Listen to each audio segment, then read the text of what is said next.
Hi everyone. I just wanted to give you a quick rundown of the textbook and kind of the voice that the textbook uses.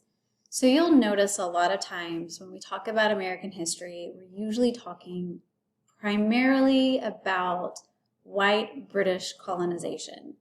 We don't really focus on the very first explorers or even the oldest European site or even the Native American sites when we start talking about exploration and colonization. And that's why we chose this textbook.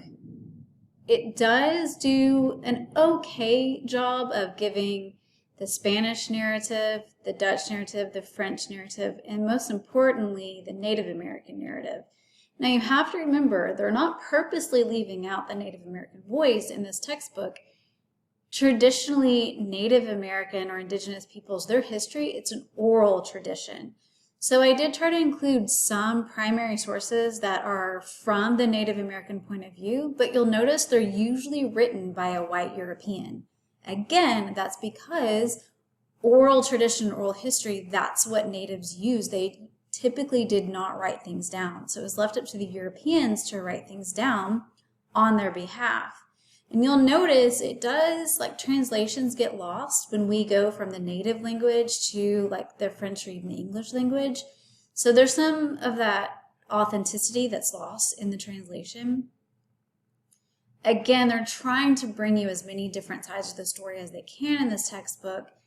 They don't do a perfect job, but it is one of the best jobs that we have out there that's available to us right now. So as you're going through, you'll notice they do a lot of talk about Spanish exploration in like the first chapter, and they talk about the indigenous peoples that were here, especially here in North America in the 14 and 1500s. Again, we don't have anything written down about their histories, so it is a European and it is unfortunately sometimes a white interpretation of it because that's all that we had at the time. As the book goes forward into the future, or closer to the present, if you will, they do start talking about how kind of the English took over the colonization. They don't really give you a reason of why we only look at English colonization and we don't look at the other colonizations that were happening. I mean, the Spanish were here and they've been here since the 1400s. They didn't go anywhere, but why do we not talk about them? And you can probably guess one of the main reasons is textbooks are predominantly written by white historians. So they're going to give the white perspective. And also it has a lot to do with religion and faith. We were founded loosely on a Christian foundation, and it was a Protestant foundation that we were built on, not a Catholic. And so we try to move further and further away from the Spanish because they were predominantly Catholic, and that really didn't vibe well.